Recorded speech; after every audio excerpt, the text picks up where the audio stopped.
Cosa aspetti? Va ora in onda Umanitaria Padana Onlus. Buongiorno Massimo, a te la linea.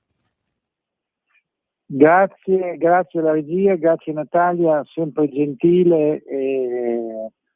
Questa bellissima Radio Libertà, io ricordo sempre che una parola meravigliosa, ma una parola che comporta impegno, perché non esiste libertà senza impegno, non esiste libertà senza sacrificio, non esiste libertà senza un'azione che deve essere quotidiana, non è scontata.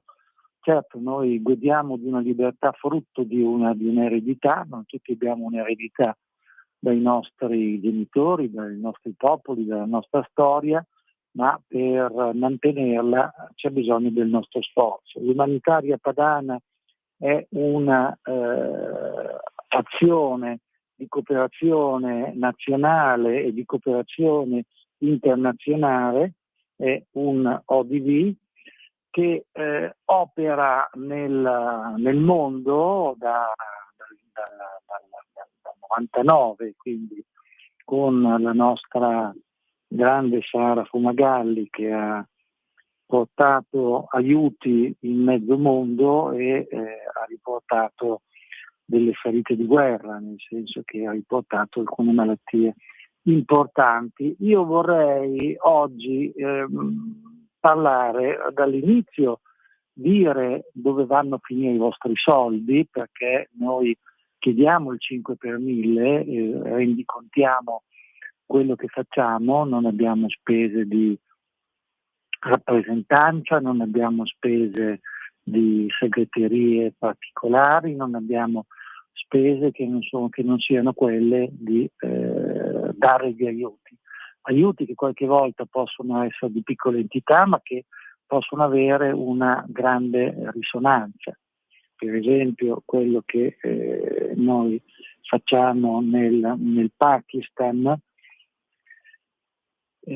dove ultimamente abbiamo aiutato la diocesi di Lahore a comprare alcune capre. Voi dite, ma cosa fanno con le capre? Sì, una capra può cambiare la vita di una famiglia in una determinata condizione. Poi siamo passati a dei vitelli, e anche qui un vitello per famiglia, e sappiate che il vostro aiuto è stato fortemente apprezzato. Allora, nella prima parte parlerò dell'Umanitaria Padana, nella seconda voglio riprendere il discorso della persecuzione dei cristiani, perché è un tema di cui non si parla, un tema che non ha ancora innescato un circuito virtuoso. Molte volte se la notizia viene data nei media viene poi amplificata e quindi la gente vuole sapere come è successo con Gaza. Di fatto la gente si è mobilitata perché i mezzi di informazione hanno cominciato a dirlo, hanno cominciato a vedere che c'era una richiesta di informazioni e poi si è andati avanti. E in qualche modo poi la parte politica segue perché è attenta a quello che succede. Lo stesso non succede per i cristiani nel mondo. Credo che ci sia stato ieri o in questi giorni una forte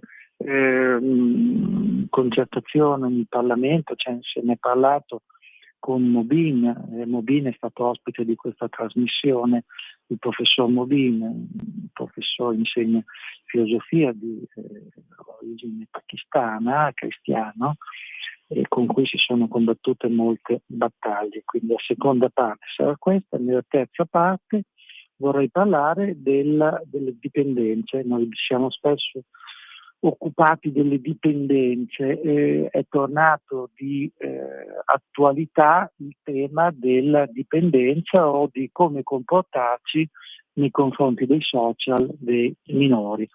Ma andiamo per ordine e volevo un po' vedere con voi quelli che sono gli interventi umanitari. Per esempio ci sono stati interventi in Italia alla Casa Famiglia o AMI per i disabili di Spoleto, in Umbria, interventi per le nuove povertà, per esempio in Lombardia, in sostegno di famiglie che sono precipitate in situazioni di forte disagio. Ma andiamo ad alcuni esempi degli interventi nella cooperazione internazionale. In Armenia, alla Family Care Foundation, Armenian Ceramics, si è dato un acconto, poi si è continuato a pagare per acquistare un forno per ceramiche per la scuola professionale, scusino per le pronunce, adatta a Shen ai fini della formazione, del lavoro e dell'integrazione degli armeni che stanno scappando dal Nagorno-Karabakh.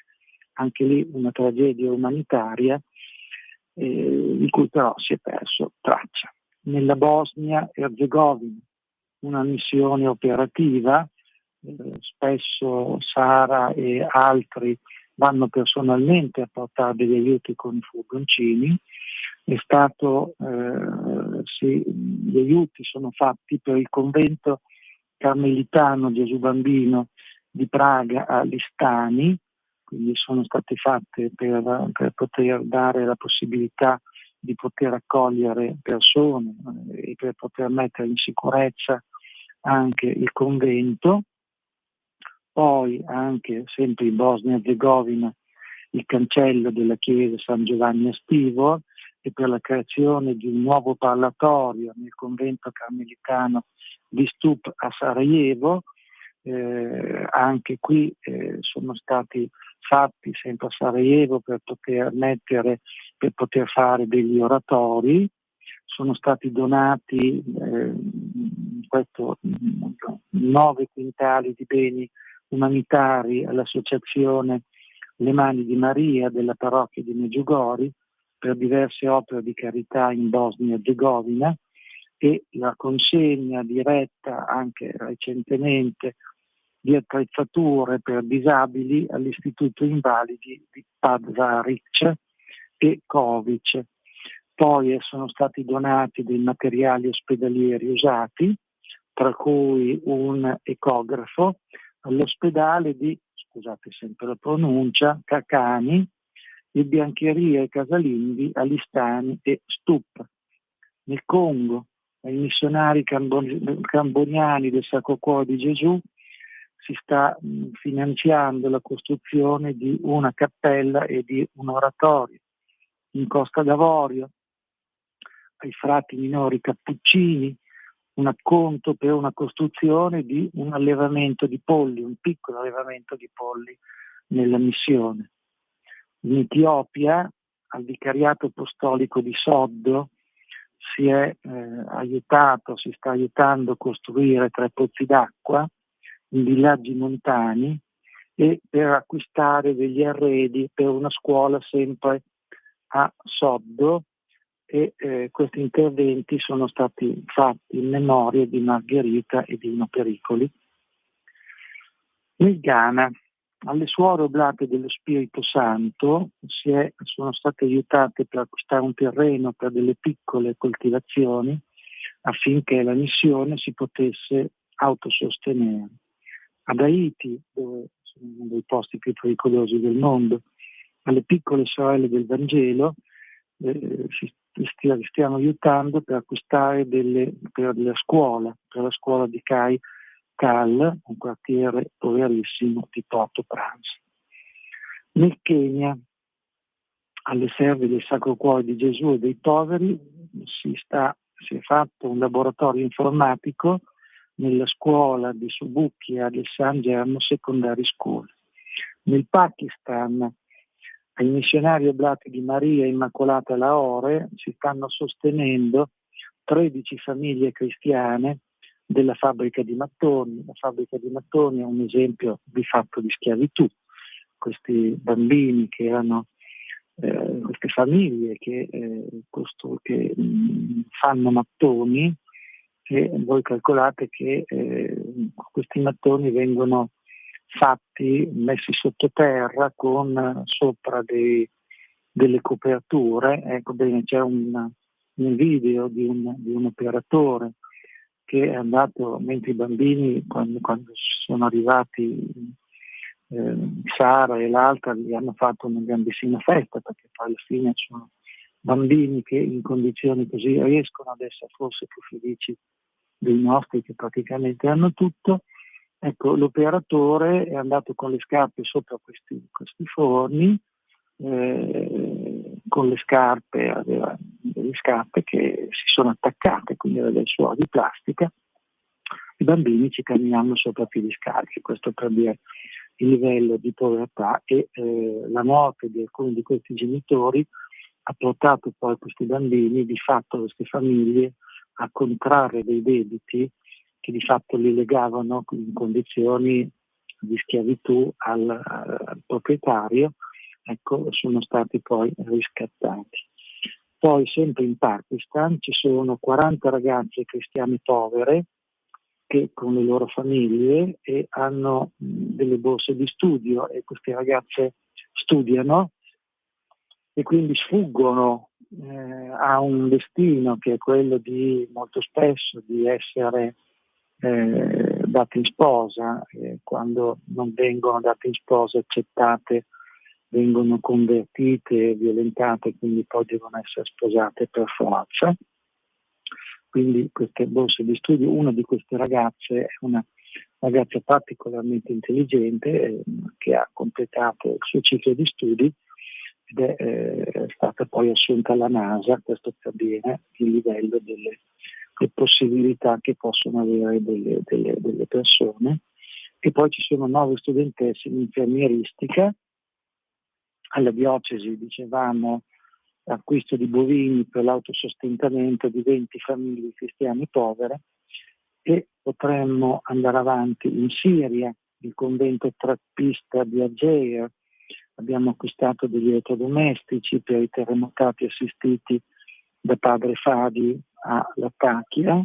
Nello Sri Lanka, le suore carmelitane apostoliche, sistemazione del convento carmelitano, acquisto di sedie a rotelle e attrezzature per la casa per suore anziani, disabili e malate, intervento di Ornella Caglioni, presidente della nostra associazione, che è scomparsa. In Sudan, i missionari comboniani del Sacro Cuore di Gesù, si è aperta una nuova sede dei Comboniani College, il Dipartimento di Scienze e Tecnologia, per consentire la continuità degli studi universitari. Per Santa ci sono stati degli interventi con l'invio di materiale sanitario, poi al centro di artigianato di Betlemme, su indicazione dei frati della custodia, quindi per acquistare degli strumenti e degli attrezzi. In Ucraina sono stati portati di fatto degli aiuti direttamente.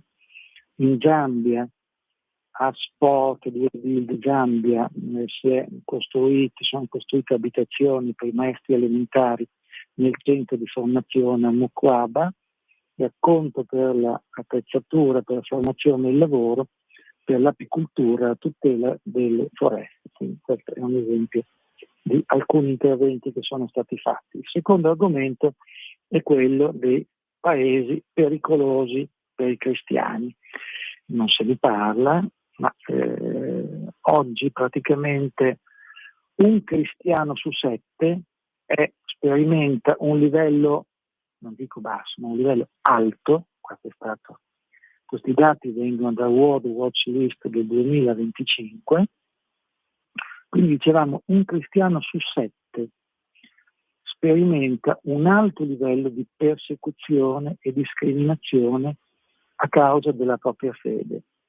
Sono saliti da 165 milioni a 380 milioni di cristiani perseguitati nel mondo, praticamente la popolazione, credo, dell'Europa. Calcolate che l'Italia ha 60 milioni di abitanti, 6 per 6, 36, e non bastano, quindi 6 volte i paesi dell'Italia sono perseguitati. Ecco, provate a immaginare, altro che provate a immaginare il livello di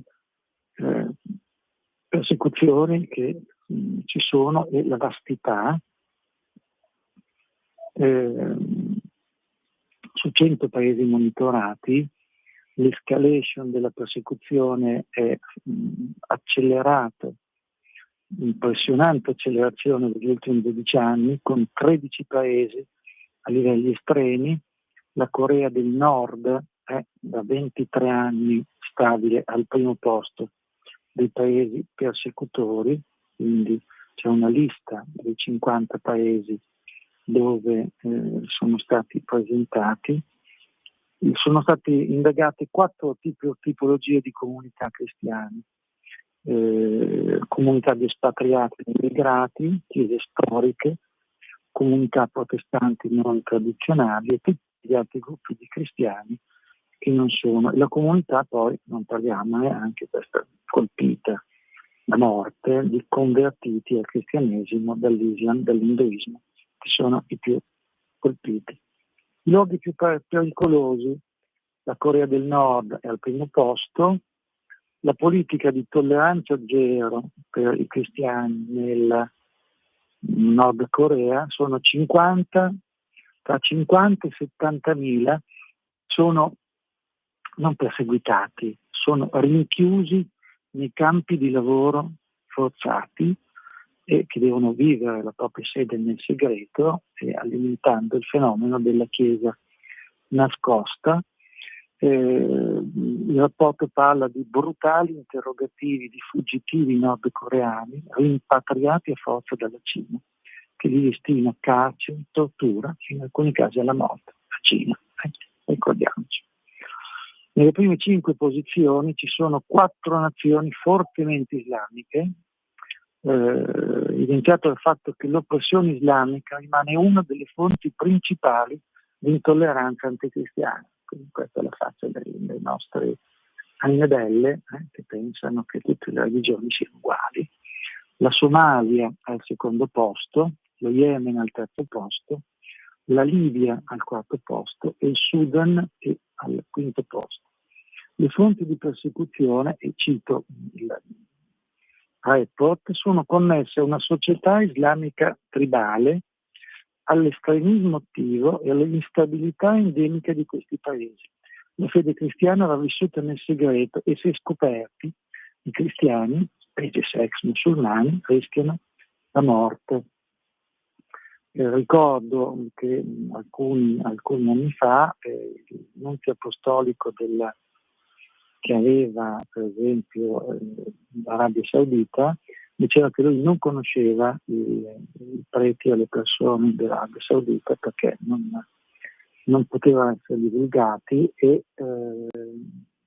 aveva però concesso una particolare esenzione. La particolare esenzione era che si trovavano, e per celebrare la messa voi sapete che ci vuole il vino. Ecco, quindi grazie ai cristiani se il vino è diffuso, e se è diffuso in tutta Europa, perché ce n'era bisogno per fare la messa, e lì ovviamente il vino è vietato, e quindi schiacciano, non possono neanche tenerlo fermentato perché se viene trovato vengono perseguitati, quindi schiacciano dei chicchi d'uva e utilizzano quello. Quindi pensate, stiamo parlando dell'Arabia Saudita, di quella che veniva definita da un noto politico un nuovo rinascimento, noto politico che faceva di nome Renzi. L'Eritrea scende al sesto posto, ma perché sono andati sugli altri, e la Nigeria scende al settimo posto, confermandosi la nazione dove si uccidono più cristiani al mondo, 3.100 solamente negli ultimi mesi, il Pakistan, e poi abbiamo l'Iran, stabile al nono, Afghanistan, decimo posto. Nell'Afghanistan molti cristiani sono stati uccisi con una vera caccia all'uomo, una grossa fetta è uscita all'estero, mentre la piccola parte nel segreto. Ecco, chiese attaccate, cristiani detenuti e persecuzione digitale. La Nigeria, ripeto, è il primo paese. Il numero di chiese o di proprietà cristiane attaccate, chiuse o confiscate tassa è dovuta a 7.697, la Cina ha chiuso 31.000 chiese, 31.000 chiese, la Cina. Forse qualcuno dovrebbe qualche volta ricordarvelo. In Ruanda abbiamo un aumento, abbiamo addirittura 4.000 chiese. La persecuzione digitale, ma cos'è la persecuzione digitale? Beh, è uno degli strumenti più efficaci usati dal governo cinese e dagli stati, il modello cinese di controllo della popolazione. I cristiani detenuti o condannati sono aumentati, in carcere finiscono uomini e donne senza processi e senza prove.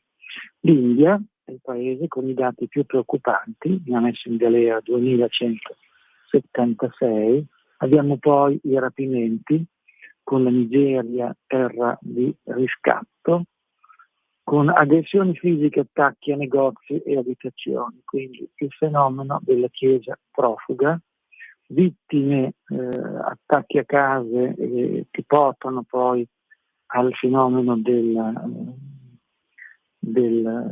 migrazione, quindi persone che sono obbligate a essere profughi, come c'è circa 1 milione di profughi in Nigeria.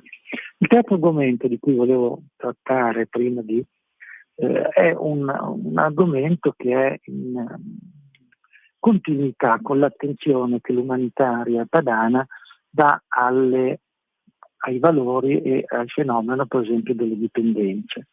Abbiamo parlato delle dipendenze da stupefacenti, abbiamo spesso parlato delle nuove forme di dipendenze, oggi parliamo delle dipendenze, ma soprattutto della necessità dell'educazione digitale.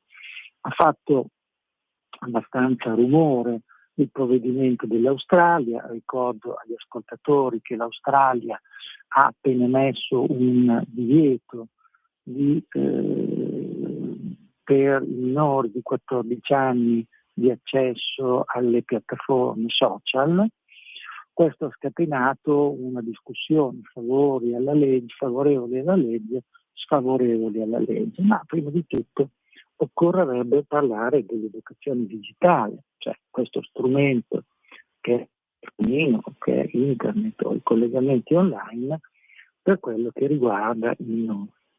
Allora, forse non tutti sanno che l'uso prolungato di questi strumenti ha degli effetti che sono stati studiati. È stato studiato l'esposizione di bambini a 2 ore sui social, sulla televisione e online, sui giochi, di almeno 2 ore, e questo ha portato poi a vedere, questo dai primi anni, questo ha portato poi a vedere, quando arrivano a 9-10 anni, un aumento sicuramente della DHD. La DHD è una sindrome da iperattività, da un aumento di impulsività e del deficit di attenzione, quindi si aveva questo e si aveva una incapacità di avere un'attenzione, e andando avanti si può avere una reale dipendenza.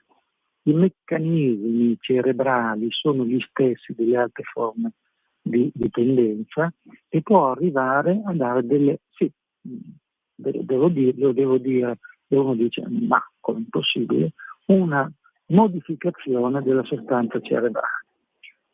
Cosa vuol dire? Vuol dire che noi abbiamo una parte del nostro cervello è fatta la parte bianca, quindi la melina, c'è una mielina che è una guaina che viene per i collegamenti tra i neuroni. Bene, questo viene ad avere una disorganizzazione, una modificazione. Questo significa che non si riesce più a selezionare nel cervello le cose importanti o le cose, ma si ha una demielinizzazione, quindi una modifica permanente del nostro sistema nervoso centrale. la dipendenza, il meccanismo di dipendenza da smartphone è lo stesso della dipendenza e del gaming, è lo stesso della dipendenza da droghe, della dipendenza da alcol, perché c'è una sollecitazione, un meccanismo di gratificazione immediata. Il nostro sistema centrale ha degli elementi di gratificazione, questo ci serve per campare, cioè quando noi mangiamo siamo gratificati, abbiamo una sensazione di benessere perché c'è una scarica dopaminergica. Quando noi abbiamo il sesso, abbiamo la stessa cosa. Ecco, bene, voi pensate che la gratificazione di giochi, quindi dove non si deve far fatica a cucinare, dove non si deve far fatica ad avere una relazione, è praticamente 10 volte superiore, quindi il meccanismo dell'instaurarsi della dipendenza è evidente. Quindi è necessaria un'educazione, quindi noi dobbiamo dare, perché siamo la prima generazione che deve decidere dei modi di comportamento, degli stili di comportamento, invitiamo quindi tutti a mantenere un uso limitato, non incominciare a dare ai bambini il cellulare in mano. Vediamo spesso nelle pizzerie o nei ristoranti piccole famiglie dove i bambini si rincoglioniscono con il cellulare. Ecco, saranno buoni, ma ve la faranno pagare in futuro. Quindi è meglio togliere la tavola, non si deve usare il cellulare, a tavola magari si annoiano i nostri figli, ma ci devono rimanere e magari si riesce a parlare, quindi alcune regole, i bambini hanno bisogno di alcune regole e nelle piccole regole ci devono essere alcune semplici, per esempio le mamme.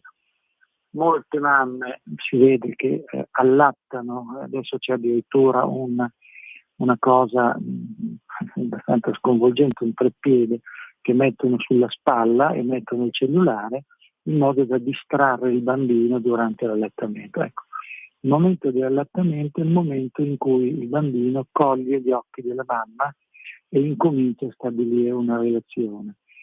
È il momento forse più importante che c'è nell'inizio della relazione e non si può sprecare. Quindi mamme, quando allattate, guardate i vostri figli e chi ha conoscenza di qualcuno in questo momento sappia che deve consigliare di toglierlo, perché la dipendenza non ce l'hanno solo gli adolescenti e i bambini, ma ce l'abbiamo anche spesso noi adulti. Quindi alcune piccole regole, il cellulare non va dato se non anche sotto controllo, quindi la privacy un bel tubo di niente, perché noi non lasceremmo andare i nostri figli di notte in stazione e però gli lasciamo il cellulare. Ecco, sappiate che è molto pericoloso, sappiate che ci sono in agguato anche degli orchi online, è il momento oggi più pericoloso per gli adescamenti. Calcolate che l'anno scorso la polizia postale ha denunciato 2800 episodi di pedopornografia o di adescamento e che tra gli adescati e le vittime di adescamento il 6,8%, quindi 6,8 bambini su 100 bambini adescati, e viene trovata questa cosa e perseguita, avevano meno di 9 anni. Quindi vuol dire che bambini che hanno meno di 9 anni possono essere preda di pedofili. L'altra cosa, attenzione, perché una delle nuove cose è quello che il nude fake, si è parlato molto delle attrici e delle cantanti spogliate